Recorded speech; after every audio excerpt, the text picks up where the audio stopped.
Welcome back to Color Television. I am your host, Frank Grouch, joined as always by my illustrious co-host, Rad Pitt himself, That's right. pretty rad Reggie, in the building. How you doing, man? I am good. I am good. How about you, sir? I am fantastic. Are you ready for our trip to the Bayou today? Absolutely. So, coming in hot, we have a fresh plate of sitcom history for you today. That's right. We'll be discussing the slightly unknown Frank's Place, starring Tim Reed and Daphne Maxwell Reed, who you may know from Sister, and Fresh Prince, respectively. You know what it means to miss New Orleans, where mockingbirds. The show is about a gentleman named Frank who inherits a restaurant from his dad in New Orleans. He is living currently at the time in Boston, Massachusetts. Because he teaches at Brown. Apparently, he's an Ivy League professor. Yep. Like real uptight, conservative. It was 89, so Bull was a yuppie. 89, 86. I'm sorry. Was it 88? I'm 88. 88. It was 88 to 89. My mistake. Real Black Republican style. Yeah. No big deal. It wasn't bad though. He was real cool. Comes down to New Orleans, finds his restaurant. His dad left him. Decides he doesn't want it anymore. Shenanigans ensue. He ends up deciding he wants to keep the restaurant. Additional shenanigans ensue, and we have our season. That is Frank's Place in a nutshell. I mean, granted, I'm not going to give you the shenanigans because you can always watch it for yourself. We're going to talk about the show itself. Yes. Give you some more information, some more in-depth information about it. A little bit of history, some Easter eggs, some small facts, how the show was shot, and maybe you can, tell your friend to tell a friend about it. Yeah. I mean, there's an interesting story about, I guess, how we even arrived at Frank's Place, at it landing on our radar. I think I might have heard Hannibal Buress mention it, like, as a throwaway joke. Mm-hmm. Something about, like, his mom ain't been the same since they canceled Frank's Place. And I was like, what the hell is that? And I went and, like, I Googled it, and I was like, oh, shit, like, this is an amazing show. Like, how did I not know about it? And then when we were going out, doing comedy stuff. Mm-hmm. And for when I was, filming your content, like, that was what I had named the folder. Like, the repository for all your shit was just Frank's Place. Mm-hmm. And it made me think of the show. And then I remember bringing it up to you, and then we started talking about it. And then that was kind of how it was like one of the seedlings for this. One of the other seedlings was one day we were sitting in PlayStation Party Chat, and I had just finished a binge watch of another black sitcom that we will talk about later, and I'm deliberately not telling you because it's a huge. We have a whole thing about it. Yeah, it's huge. It's bigger. It's massive. It's a great thing. It may get its own show. It ended up getting us to where we are here for this show, but I'm gonna leave that there. Yeah. We'll drop eggs here and there and hints about it, but like overall, I had finished this binge watch, and I was like, yo, how many more unfounded sitcoms? I was very high at the time, like very stoned, and I was like, how many more black sitcoms have gone under the radar? Like we know about Jeffersons, we know about Amen, we know about 227, we know about Family Matters, Fresh Prince, Sanford and Son, Good Times. We know about those, but what about the ones we don't know about? So I went on a Google dive, and I found a list of black sitcoms, and that's what we're going to go over. But Frank's Place stuck out to me mainly because it had my name. And that's how it be. And it's just sometimes you just stick with it. So like I got like a dog with a bloodhound with a good scent. I was on this topic, and I'm like, I want to do this. So here we are discussing Frank's Place for y'all. Thank you, Curiosity. This time you did not kill the cat. That's right. You know how that goes, right? What's that? The full joins. Curiosity killed the cat, but satisfaction brought it back. There you go. Hey now. And we'll be right back after these messages. Finger guns again. What is my problem? Is your home feeling a little blah? Are you tired of looking at the same old walls? It's time for a change. Lester Jenkins Construction is your local expert in home improvement. From kitchen remodels that'll make you drool to bathroom upgrades that will transform your daily routine. They do it all. Their team of skilled craftsmen are dedicated to building your dream home. They use only the finest quality material and deliver excellent workmanship. Ready to turn your house into a home? Call Lester Jenkins Construction today. Let's build something amazing together. Lester Jenkins Construction. Building your dreams. One project at a time. And we are back. Now we're gonna jump in to Frank's Place. Where do you want to start with that? I mean, my favorite place to start is at the beginning. Okay. So, I'm a flashback sort of person. I don't mind, a flashback narrative or flash forward. Okay. Well, we'll jump in and out then. All right. So, the beginning of the show, the pilot episode, season 1, episode 1, Frank gets a message that his father's passed away and has left him this restaurant in New Orleans. I believe Nolans. I believe it was French Quarter. Don't quote me on that. I'm going to look up the research. Put it in the comments if you find it. Let us know. But essentially, he gets his restaurant from his dad. He comes down. He checks on it. From the first moment he comes down, he sees some shady dealings. So he pulls up, and he comes from the airport, and he gets picked up by his lawyer. And on his way, he's being followed by the rival businessman in town. So there's already some shady shenanigans going on. And everybody's kind of worried, but Frank was like, "Nah, I'm cool. I'll figure it out." So throughout the episode, he's meeting the people, kind of interacting with the restaurant, and then he ends up deciding near the end of the episode he's going to sell. In the middle of the episode, he was going to sell the restaurant to the bad guy. He was like, "Yeah, I would just sell it because I want the money," and everybody was like, "No, Frank, please don't do that. This is our restaurant." And he was like, "I had a change of heart. I'm not going to do that. I'm going to sell it to the people." And then he's going to leave. Yeah. So out of nowhere, though, the change of heart, it was wild. Wild left turn. Because Bull said, he said, you know what? It struck me this morning. I'm not going to sell it anymore. I'm going to sell it to y'all. Because that's what all the restaurant staff, they had got a business loan, and they were going to buy out the restaurant and work it for themselves. And it was it came out that they're like, "Oh, when did you have this? When did you have this change of heart?" He was like, "About 30 minutes ago, And then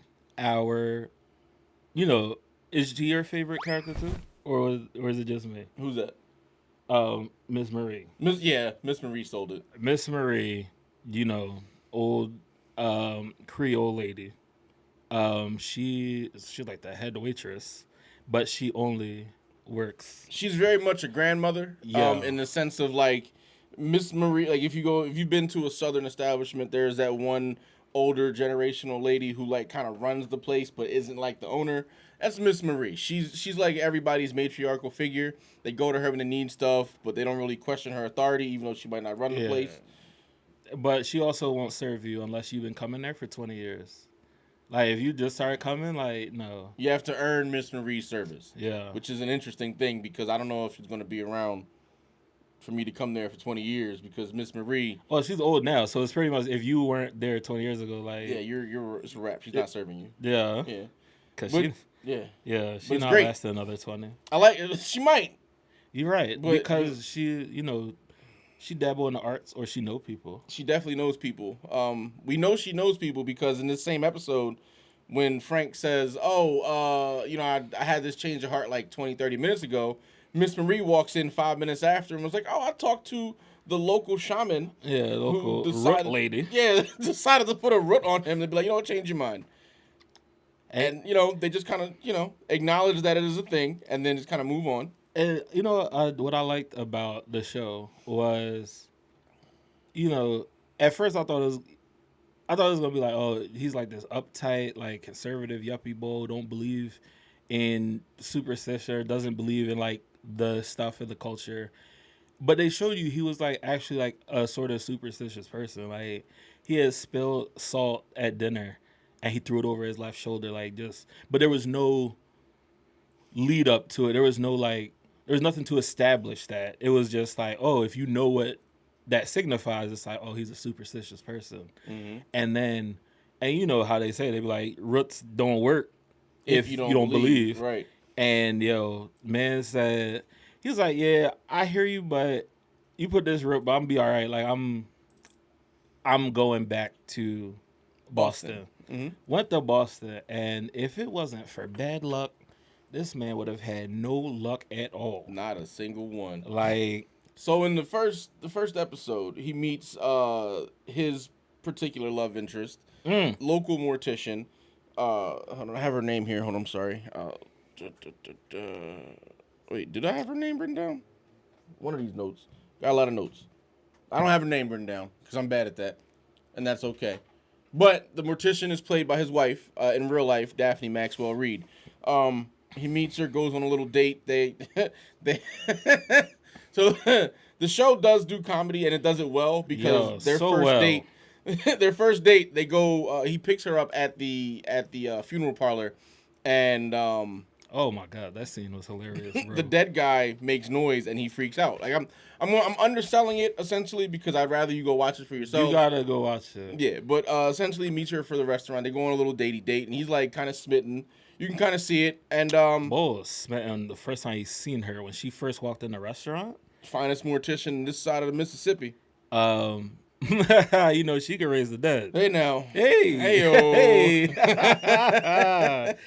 Anywho, So yeah, he's smitten. So he's trying to talk up to her, and so he after that is established, he goes back home, and in the next episode when he gets back after having the absolute worst possible luck you could possibly have, he runs into her and she's like, well, what happened? Why did you leave so abruptly? Why didn't you say anything? And he says, I tried to call you, but the payphone blew up. yo, literally no phone worked. Like, Murphy's Law. This shit was like Murphy's Law times 100. Everything that could go wrong went wrong for him. He tried to send letters out to like tell her what was going on. Post office caught fire. Post office caught fire. Tried to call her. Phone didn't work. Every single phone he touched. This did not work. He could not. Something about his car wouldn't turn on. Something like that. I think then his car got stolen. So it was a whole bunch. So he ends up essentially all this pulls him to come back to Louisiana because he ain't have shit left in nothing Boston. left in Boston. His girl left him. I think he lost his job.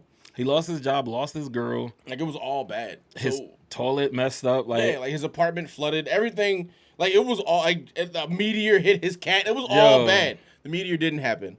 But like essentially, it might have. It might as well have. It was going in that direction. Yeah. So was in trouble. Frank decides, let me just go back down to Louisiana. So he returns back to Chez Louisiane, the name of the restaurant, and he says to them, "Hey, I'm gonna keep it." So then, after he says this, of course, the villagers rejoice, or the co-workers are happy. The villagers rejoice. And Miss Marie walks in, and Miss Marie says, "Oh, hey, I'm glad to see that the spin," which is what they called it. Yeah. She said, "I'm glad to see that the spin worked." I had never heard that. Neither have I. That's a new one for me. But that's, I don't live in Louisiana, so maybe that's why. I guess it means because it's like when you try to go in the opposite direction of the spin, like it turns you around and you just keep spinning. Maybe I don't know. Perpetual motion. I don't want nobody to. I don't know what it means. So if you'd like to educate us in the comments, by all means, please do. We are open to learn. We are open to change. It is fine. But Miss Marie comes in and she's like, "Oh, so the spin must have worked then." And Frank looked at her with bewilderment and also like a little bit of shock and was like, "Y'all put a spin on me?" And she was like, "Yeah, man. We didn't want you to leave. You wasn't going nowhere. We told you wasn't going nowhere." And he was just like, "Oh, that explains why everything went bad. That explains why my car got stolen, my cat blew up, the house caught on fire. It was all bad." Everything. So now he's back in Louisiana, and he is essentially learning how to run the restaurant and how to intermingle with the staff. And now episode 2.5 and 3 is just basically, and the rest of the series is just him becoming slowly friends with the staff, dealing with the guy who wants the restaurant. There's Reverend Tyrone Deal. Reverend Tyrone Deal, the Right Reverend. The Right Reverend Tyrone Deal, a reverend without a home. He got no church, no congregation, But he preaches the word any day now. Cause when we introduced him, he over here cold calling churches. Cold calling. Oh, you hear that alliteration? Cold calling churches. Hey now. Anywho, he calling church. So he's also like this, the poverty pimp, I guess. He's like he looked real flashy. You know, he always got a new joint. But he's always, I don't know, he's just like a shady pastor. So I liked the cast of characters. Like, no one felt like one dimensional. Like, nobody felt like flat or it's like, oh, formulaic. Like, oh, this nigga got a catchphrase and it's just like, he's gonna say it. He's gonna say it at the 15-minute mark every time. Like, it was very refreshing. It was way different from a lot of the other sitcoms at that time. There was also a couple running gags. One of my favorite was the cat. Oh, Hank Aaron. Hank Aaron. Yeah. So when Frank first gets to the restaurant, they say to him, "Hey, you got to feed Hank Aaron." And Frank is just super excited because he's a baseball fan. He's a black guy, so he knows Hank Aaron. This is the '80s, so he grew up watching Hammer and Hank. And he's like, "Oh man, Hank Aaron, it's great. Where's he sitting?" And the staff, he's in the alleyway. He's like, "What? What's he doing out there?" So they go out and introduce him. But essentially, Hank Aaron is a cat. So the running joke is Hank Aaron was his father's cat that ran away the day his father died, and the day he came back. The cat came back. Yep. The cat came back. The cat came back. Satisfaction of Frank returning brought the cat back. Awesome. Hey, that's a callback. I hope you guys catch these callbacks. I mean, please, I don't want to have to do this every time I do it. I don't have a button like a callback button. I'm gonna get one. We gonna get one. Maybe the plant can hold it. Yeah. And like you were saying, it was very progressive for its time. So technical aspects wise, yeah. It was shot without a laugh track, which is ambitious for a sitcom, but not unheard of. But it worked out because not being told when to laugh makes the jokes funnier when they land. Yeah. And sometimes the jokes that you didn't think were funny are actually funnier that way. Because I might not laugh at the buffoonish fall down joke, but if you do it without a laugh track and it's out of nowhere, then I'll definitely laugh because it's, oh snap, that's funny. Give her props for that. What was it? Single camera, right? Single camera, which again, for 88, like that was not what folks were doing in sitcoms. It felt like a movie. It felt like I was watching a movie. Mm-hmm. But you didn't quite know. It's like, is it a comedy? But is it a drama? And again, I feel like the same sort of stuff. If it came out today, we'd be like, oh, this is great. This is like prestige TV. But back then, it was like a very novel thing. And, it just did not. I feel like I don't want to say that that's what messed it up. I know that they did say, according to Tim Reed, he said that, it got canceled after one season because he said that, like, it wasn't, like, Nielsen ratings friendly. Like, it just didn't work for the time. But then I see that apparently, while he didn't try to buy CBS, the boy that owns CBS took offense to, like, the last episode of the season, The King of Wall Street, where they negatively depicted, like on some Gordon Gekko type Wall Street, junk bond, corporate raider, corporate takeover type shit. And so the boy that owned CBS at the time, or he was the CEO or whatever, like, he had bought it using junk bonds. So he felt like they were.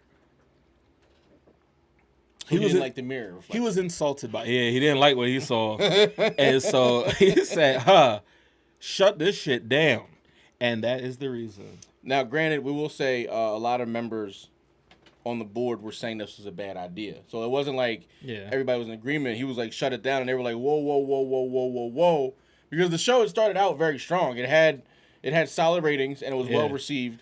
A few of the things that plagued it though were the time slot kept shifting. They didn't keep it consistent, and then because it was shot single camera like a movie, the production value was a little higher than normal. Expensive. Yeah, it's not a bad thing, and I feel like now, like, they would probably revisit it, but I feel like it just caused a lot of issues more than it could. And probably could justify a little better. Now, with all that being said, they were mentioning that what?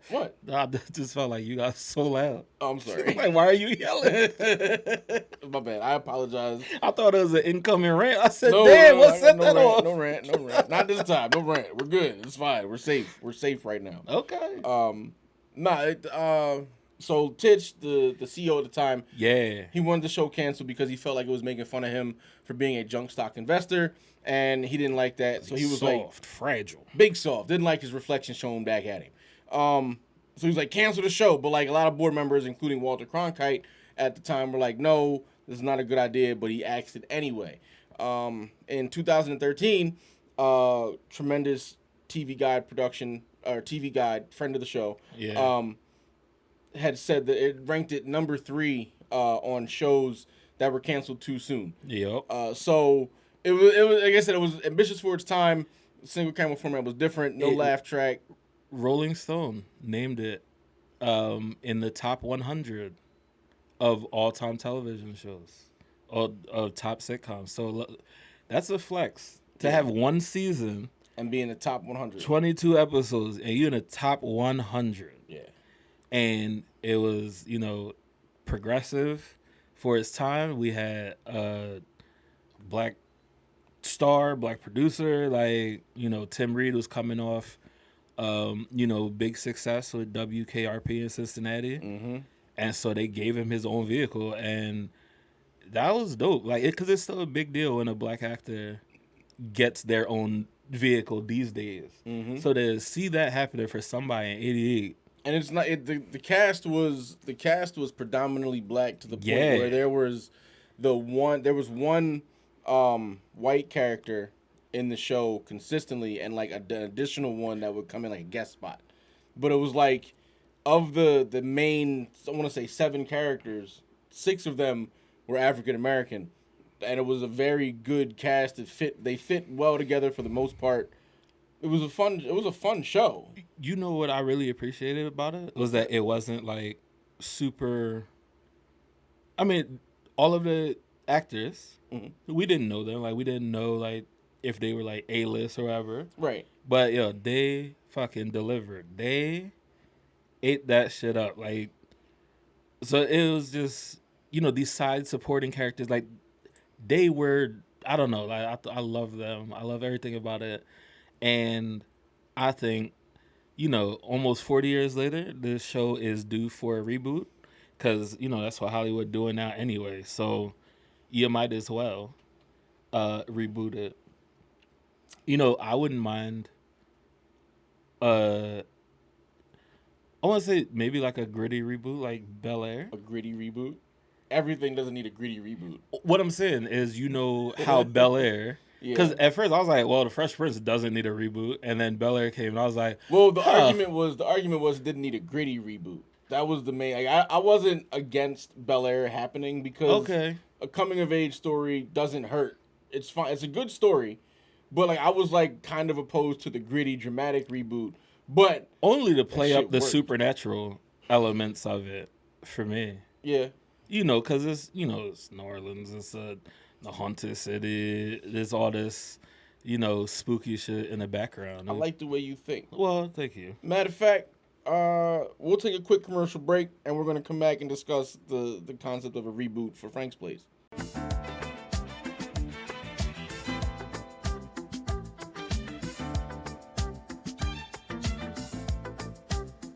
And we're back. Welcome back. Thank you for coming back to Color Television, Frank's Place episode. I am Frank Rauch. It's commercial breaks. Yeah, man. Commercials. Somebody got to pay for something, right? We need to get sponsored somewhere. Listen, so, I hear you. But wink, wink. Anywho, before that lovely message from our sponsors. Yeah. So you had mentioned it, and I always think about it. It's been 34 years. That's the statute of limitations, I'll say. Mm-hmm. If it's 25 years or older, fair game for a reboot. Okay. I'll say. Okay. But you gotta do it right. I'm trying to think of who. Well, how would you reboot it in the first place? How would I reboot Knowing Frank's that, Place? yeah. So again, just for a quick summary, Frank's Place, fish out of water comedy about a guy from Boston who inherits a Louisiana restaurant. Guy's not even a chef; he is a like business ethics professor Yeah. at Brown. No, not even business ethics, bro. He's a 14th and 15th century Italian Renaissance art professor. There you go. Even worse. So Like, like the furthest thing He from don't know shit about running a right, restaurant. a fancy bayou restaurant owner is now the owner, and he's now fish out of water. How would you reboot this show? Man, I would reboot it. I mean, I know that people are maybe a little tired of gritty reboots. But I like, I feel like the approach that they took with Bel Air. Because I was definitely against the Fresh Prince reboot. So, but watching Bel Air, like the direction they took it in, I absolutely loved it. And I think, Frank's Place could do the same, if anything, to just play up the supernatural element of the series. Like, there's like spooky shit happening, but it's like kind of played up for laughs, but it could also, the spooky shit adds to the drama. Okay. But as far as who could be Frank, Blair Underwood is far too old. He's finally aged out Oh no. of consideration. Oh no. Blair Underwood. He's now old. That's sad. I don't know, man. Like, just who's out and popping these days. So if we're talking about if we're no budgeting this thing, like there's no budget. So, sorry. Like I mean, okay, so if you're gonna reboot it, By no budget, so money is no object. yeah, no budget. Okay. Like because I mean, sometimes you got to think in terms of if you want to reboot it, what's the budget like? Yeah, I thought So, we needed to get someone new. I'm gonna give you no budget, and I'll let you cast your reboot for you do. I got it. Hold on. Go ahead. Keep going. Well, I'm gonna find the character. You know who I want. You know my two favorites. What you got? Miguel A. Nunez Jr. Mm-hmm. And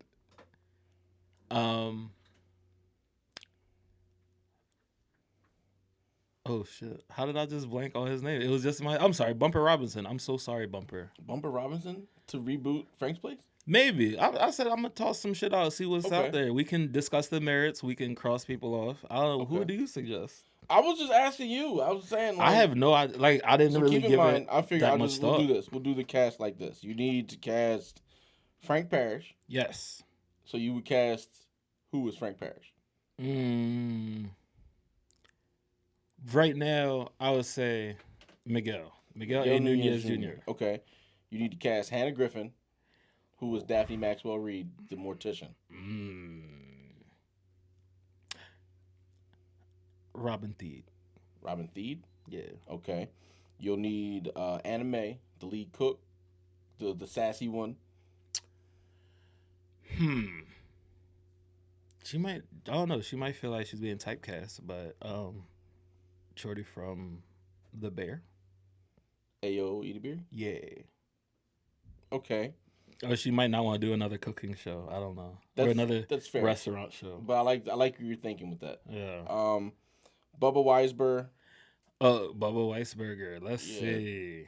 It could be anybody. Bubba Break. No, what? It- It can't be anybody. That's Tim Reed. That's Frank's lawyer. Remember? It can't be. So he has to be white. Right. Well, yeah. I mean, it could be. He's got, yeah. Who do you think is gonna be able to pull off a white New Orleans Jewish lawyer, who's a Southern guy, a good old boy named Bubba? I don't know. That's what I'm saying. Timothy Oliphant. All right. You need Shorty LaRue. You gotta cast a Shorty.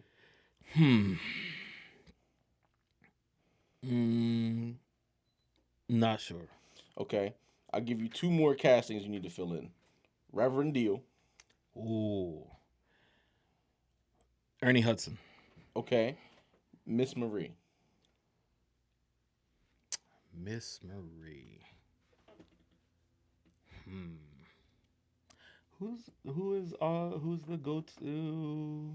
who's the go-to elderly black woman actress of this generation? Like a Reese type. Who do I we don't have think that we now? have one. I think the current older one is Angela Bassett for this generation. Because remember, No. it was Cicely Tyson when Angela Bassett was a young actress, Yeah. and then it So was Angela's the new Cicely? I don't think so. I'm saying like I'm That's- trying to think who's above her right now because that's what I'm getting. That's Oh, the path I'm drawing. who So, the elder is? yeah, like so at the time when Angela Mm. Bassett was youthful act like back in the 90s, it was Cicely Tyson, then it was Della Reese, and it was still also Cicely Tyson because she was still acting. Yeah. So like I don't know who it is, Who but it is now? based off of what the time would be, in theory it would be Angela Bassett, um, Annalise Keating. Who is that? Viola Davis? Yes. No. I'm giving you names. I hear you, but I don't. Who's no the who was CCH Pounder? Yo, I listen. If CCH Pounder isn't Miss Marie, hmm maybe she could even be anime. Oh, I like that because she brings that. CCH Pounder would be a good Bertha Griffin. That's You're right. You're right. for we didn't go over it too well, but Hannah, Daphne Maxwell Reed, Hannah Griffin, her mom is like the queen of the area. Yeah. Like they bend over backwards to please her because she's very Connected, very well connected. She, Yeah. She owns one of the black funeral parlor, yeah and people dying every day. every day. You'll be all right. She get money, Yeah. and then apparently her daughter, Mm. was quite a dazzler. Yes. So everybody wanted her hand. 'Cause imagine you marrying into Basically royalty. empire. Yeah, Anywho, pretty much. so who did we say for? Did we cast her yet? No, I didn't. I left her off only because okay. I was saying Miss Marie is. Oh no, I think I said Robin Thede. So you not you. Oh want, no, I'm sorry. You want Robin Thede for Hannah's character. Hannah, yeah. Okay. And then I like that though. Okay. I like CCH Pounder All right. as So her mom. just because I like their chemistry, I would actually go Sterling K. Brown and Regina Hall as Robert Parrish and Hannah Griffin. What? Cancel everything I said before. That previous casting is now invalid because who did I say? Miguel A. Nunez Jr. Miguel. and I'm sorry. Robin You want to have to sit this one out. Yeah. It's not for you. This show is not for you. I mean, you know what? I'd be open to seeing an audition tape, but I would also offer the role to Sterling without an audition. I've seen him in Hong for Jesus. I don't need an audition tape. I've seen him in everything. Like, listen, This Is Us, fucking the bottle episode in Brooklyn Nine-Nine. Listen, the murdering dentist. Listen, Invincible. Like, yo, he's good in my book. Just he can do no wrong. Listen, put him on screen, put him in something. I'm watching it. He's on that short list of actors that if your name is in the credits, I will go see your movie. I will give it a shot, a fair shake. Yes, at least one watch just to see what you're working with. Mm-hmm. But yeah, Tim and Reji, what? Yeah, it would be a good combination. I love that. But like that's what I mean. Like as far as the reboot goes, it can work. Like or it could even be his real life wife. Who's his real life wife? I think I believe she plays the mother in Swagger. I forget her name. I didn't watch Swagger yet. I keep telling you to. I didn't say you didn't. I'm just saying I haven't watched it yet. But yeah. Ryan Michelle Bath. Yeah. Bath. Yeah. Bath. I think it's Bath. Bath? I think it's pronounced Bath. Okay. Let me see. I think so. Yep. All right. Yeah. But yeah, that's how I would go with. I mean, put her in it. But Regina King, like the thing is, Regina Hall. Oh, I'm so sorry, Regina. So I do the same thing. both It's the of Regina you, part that yeah, messes me right? up. And you're just both so great at what you do. So when I think Tremendous. about, it's like, oh, quality. I'm sorry. So it's funny to me, and I know this is going to sound bad. When I think Regina Hall, I immediately think hilarious comedic actress because she is. Okay. She's also a very good dramatic actress. But what ends up throwing me off is when I think Regina King, I think the voices of Huey and Riley, and then I'm like, oh, that was a hilarious Yo. voice she did. That's funny. That sounds like some Regina Hall shit. When I know it's Regina King, and then it just like my brain just says no. It I'm was just like, what the hell? I don't want to tell them because names are important. Identity is important. I always correct it, but I know who Yeah. they are. Just my brain does that every single It time. would like I like that they they're both known as Regina, but if one of them decided to start going by Gina, I would not be mad. that would I know it's not my choice. that would fix things up. That would really just simplify things for me. I wouldn't make that mistake anymore. No, I wouldn't. I don't make the mistake now. I don't. I really don't. Like I don't look at the picture and be like, "Oh, that's Regina Hall." Yeah, no, I don't do know that. Who they are when I see the pictures. Yes. It's just when I say the name, the pause is which Regina am I talking about? Yeah. And then the file loads in my mind, and it's this one. I'm like, okay. But Yeah. that was what I meant. I'm sorry. Regina Hall. Mhm. I feel she doesn't really do TV, right? Uh, I can't recall seeing her. so again, in if no TV. budget. I feel like if the money was right and the script was right, she would do it. I'm not saying that. Like, I'm not saying like I would her integrity. I'm saying like no budget wise. If we were like, here's $20 million to do this show. Here's a really good script. No budget. And a really I good hear script. you. I hear you. And a I really hear good you. script. I Shit feel like she done. would actually I'll do it. I'm not saying that she's not worthy. You know what I mean? Of good money. It's just like if she probably doesn't do TV because a lot I of was just scripts saying, aren't good. nobody's getting 20 million to do a show these days. Not these days. For a reboot. Cause Just throwing it out there. Throwing a number out there. I guarantee, as great as she is, was it just Justine Machado? Yeah. Ain't nobody give her no 20 million for one day at a time. Like,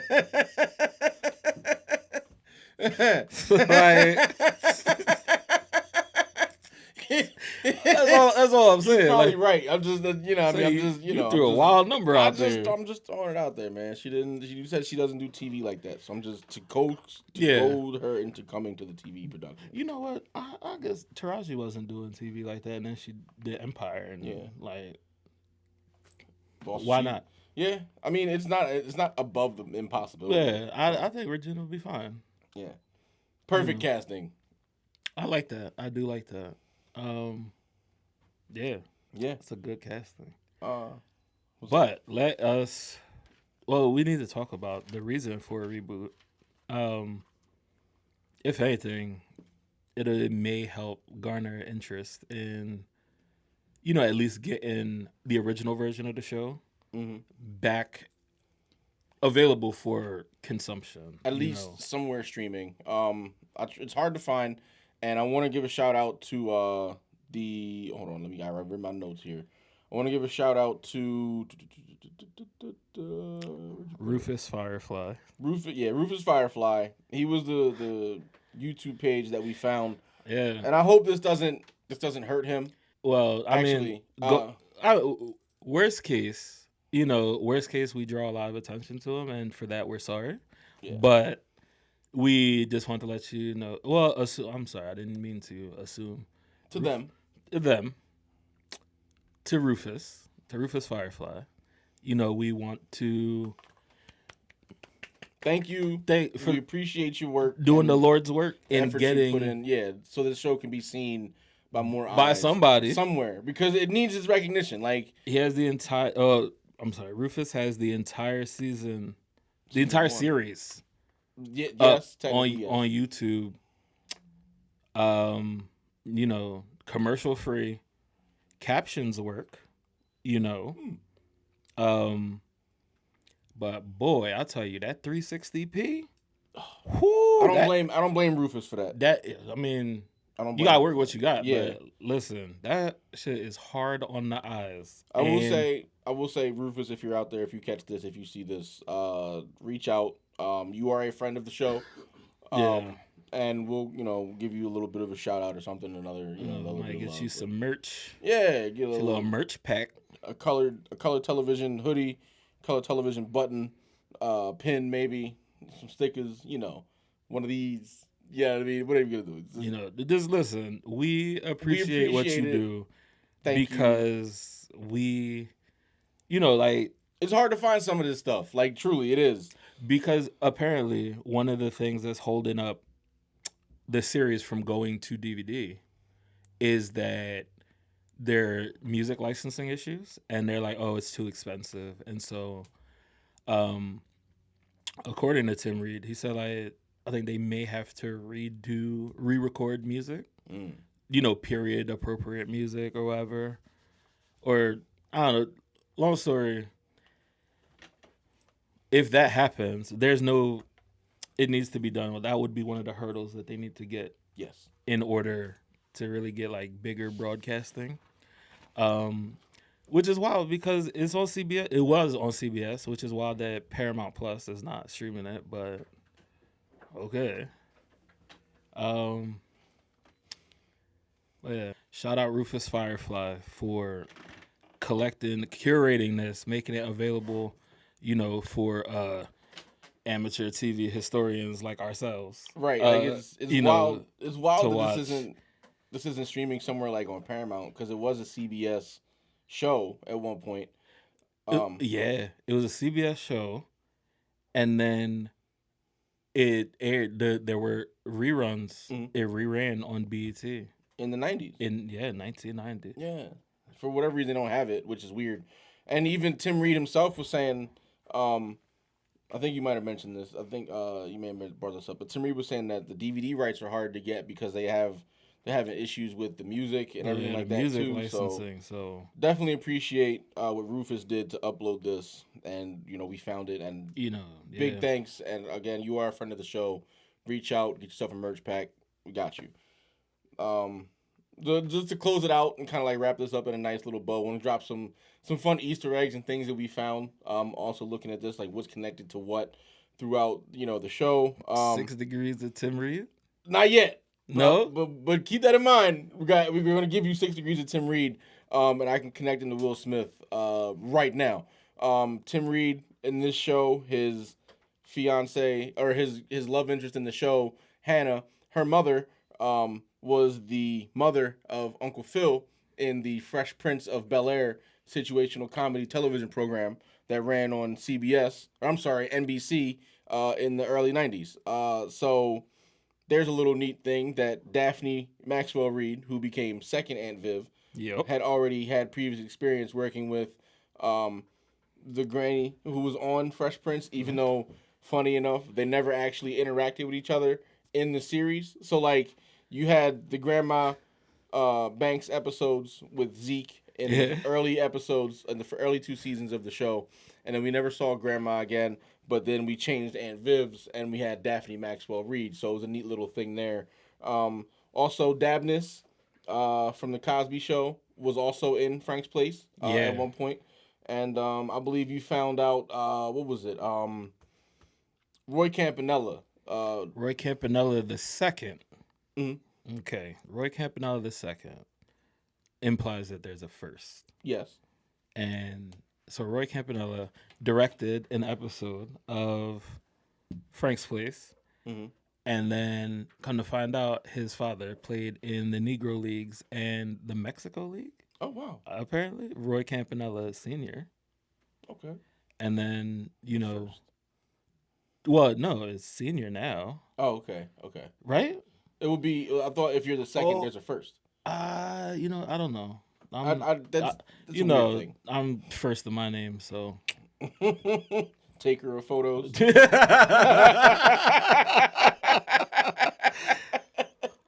like it. Yeah. Pretty Rad Reg, first of his name. Taker of photos. Name. That's right. Capture of vibes. Editor of lights. Yeah. Lord of Light. But yeah, Roy Campanella, legendary baseball player, Negro Leagues, Mexican League. His son, Roy Campanella II, directed an episode of Frank's Place, and was also a consultant? You said He was consulting. a creative consultant on 227, which starred Jackie Harry, which you may know from the famous twin mix-up sitcom Sister Sister in the 90s. which starred who? Tim Reed. Hey. Listen, it's full circle. We're connecting all of those dots. Things you didn't know were even connected. We will bring you those. We will draw the lines. We will show you all the things right here on colored television with your host, Frank Grouch and Pretty Red Reg. We will see you next time. Don't forget to tune in. Later, y'all. Good night.